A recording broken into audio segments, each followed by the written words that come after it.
Hey everybody, welcome to our very first YouTube video here on the Fiddle Leaf Marketing YouTube channel.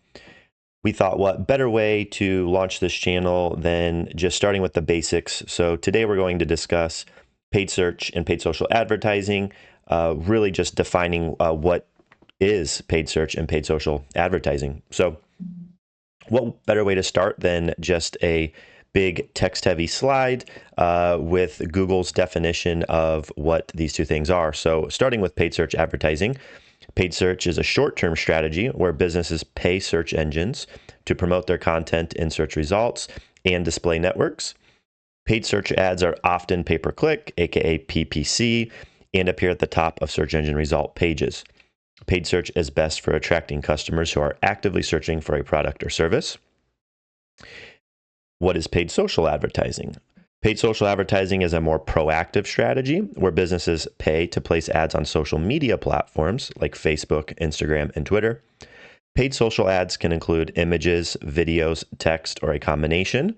And paid social is best for building relationships and generating interest from targeted customers.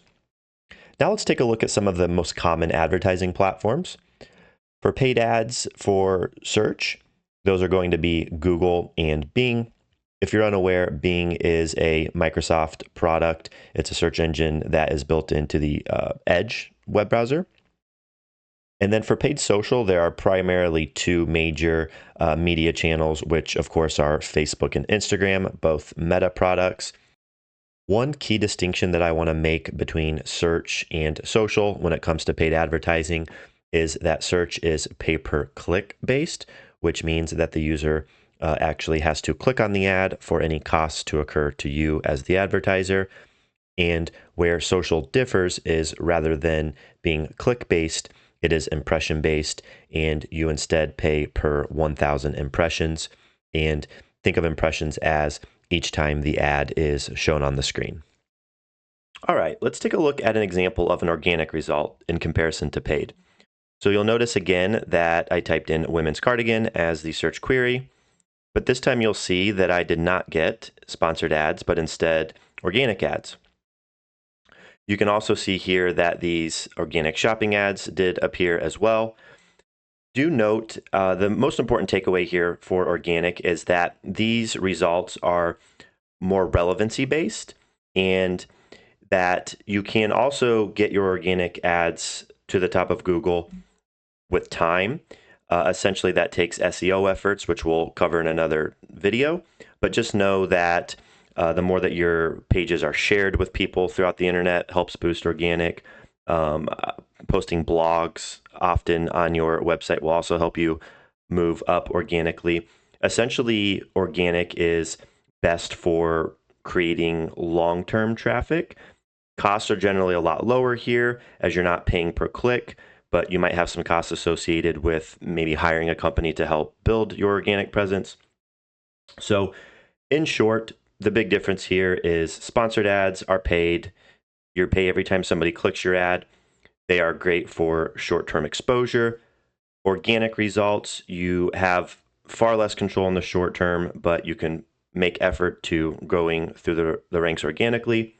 And also note that organic does take time to build up, sometimes 6 months to a year or even longer. Awesome. So a couple notable mentions here. Google Shopping ads, same search term here, women's cardigan, and you'll notice the sponsored tag here. Of course, if you're not aware, shopping ads are generally a tool used for e-commerce businesses. They are product images that usually will have something like ratings for the product in here, shipping in the ad. And again, these work very similar to the paid search ads where you only incur a cost if the ad is clicked. And then the last example for Google that I want to share here is Google Maps search results. So let's say that you are an e-commerce business, maybe a women's clothing store, and you would prefer to drive more foot traffic into your physical location rather than selling online. Then you might choose to run a local campaign so that when somebody types in women's clothing store near me, something like that in a Google Maps, that you are able to have your ad show up here. As you can see, sponsored.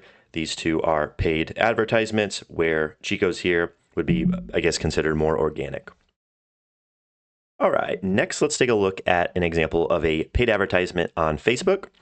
So as you can see for the image here, this is an ad by a business called Wonderbly. They sell children's books. And very similar to Google, you can see that Facebook indicates it's an ad by the word sponsored. And the big takeaway for Facebook ads are essentially they allow you to target people beyond your followers of your Facebook business page. And how you target them can vary. You can target demographics such as location, interests, behavior, and this also requires a budget to run, just like Google, and cost has a variety of factors such as competition, audience targeting, and ad format. Facebook paid advertisements or Instagram paid advertisements are great for increasing visibility, driving brand awareness, helping people become aware of your product or service. And essentially, the idea, just like Google, is that somebody either clicks on your ad and makes a purchase or a conversion, or that they're becoming aware of your product and then possibly seeking you out somewhere else, like on Google, for your product or service. Of course, with the macro goal to drive traffic, generate leads, or promote sales. So just like Google, nothing crazy here. This is an organic Wonderbly post from their page. And so, of course, the difference here, as I mentioned earlier, is that this post is going to be mostly visible to Wonderbly's existing followers. There are times where Facebook will promote posts to other people. That is limited by their algorithms, and you don't have control over that as an advertiser, at least not for organic. Also note that, of course, organic is free to post. Again, there might be costs incurred if you maybe hire somebody in-house or an agency to manage your organic, but otherwise it's completely free. And organic particularly is great for long-term relationship building for your business, maybe sharing updates on new products or services that you're offering. And then, of course, social proof. And what I mean by social proof for your business is essentially it's 2024, almost 2025. If you do not have a presence on Facebook or Instagram, then that might be a reason that somebody might choose to shop at a competitor that does. So it also just kind of helps you become known as a reputable business as well. Excellent. So next I want to talk a bit more about how these two platforms, paid social, paid search, or two products rather, have an important sort of relationship here and what is called the full marketing funnel coverage. So as you can see here, the very top of the funnel here is driving awareness. An example of creating awareness for your product or service would be running Facebook ads. That would be the social content delivery.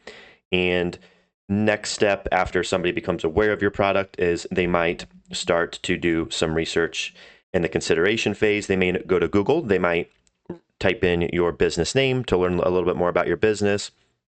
Another example of this would be maybe they don't type in your business name, but they type in the product that they're considering purchasing into Google, and then they are fed an ad for your product that they might have just seen on Facebook. So essentially they're getting multiple touch points. They're coming familiar with your brand. They're seeing that you are, maybe well known. And then of course, right underneath consideration is purchase. That is ultimately, many advertisers' main goal here is to sell something. This doesn't always, of course, have to be selling a product. It could also maybe be capturing a lead if you're a service-based business. And then last but not least is loyalty. So this could be considered remarketing to the customer. You could remarket to them through these platforms. Both social and search have tools where you can remarket, such as on Google's display network. But also loyalty could be offering discounts through email marketing and things like that.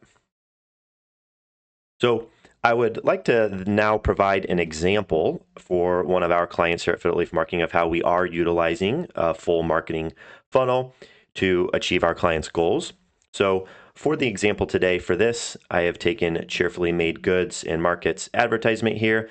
If you're not aware, Cheerfully Made is a Canadian-based makers business in Almont, Ontario. And essentially, Emily and Sarah are about promoting local makers in their market, generally Canadian makers, but not exclusively, and really helping to get exposure on a variety of different products. They've got everything from bath and body to clothing and apparel to birthday cards. Definitely go check them out if you haven't yet. So as you can see for this example, for the awareness stage, we've got this ad here that of course I'm getting in the US as we are recently making a push into the US.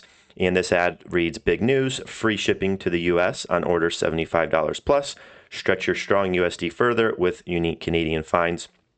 As you can see, we've got the sponsored here, of course, and this is a product ad, and it's making me aware of this product that I did happen to view a couple days prior, so that's likely why I'm getting this particular product. So next, I might choose then to go to Google and do a little bit more research about Cheerfully Made and see what they're about, maybe see if there's reviews on Google about them, and that might be where I would get a paid sponsored ad, as I did get one here. I mentioned earlier, call to action there, shop Cheerfully Made. And then let's say I click on that ad. This is where I arrive then, and Emily and Sarah have done such a great job. A couple things here that I really like, and a large reason why they're seeing success with our strategy here is that, first of all, as you arrive on the website as a new visitor, you are offered a 15% off coupon for your first order. All they need is your email address. So essentially, they're providing a bit of an incentive to convince you to convert and purchase a product or two or three.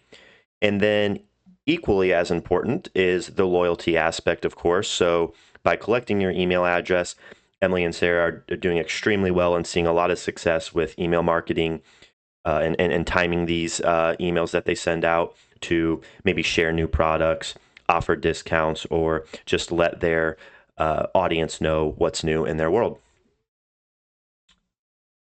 Awesome. So if you found this video helpful, or if you are a small business that is kind of struggling in this department, or really you just want to hear more, we do offer free marketing reviews here at Fiddle Leaf Services.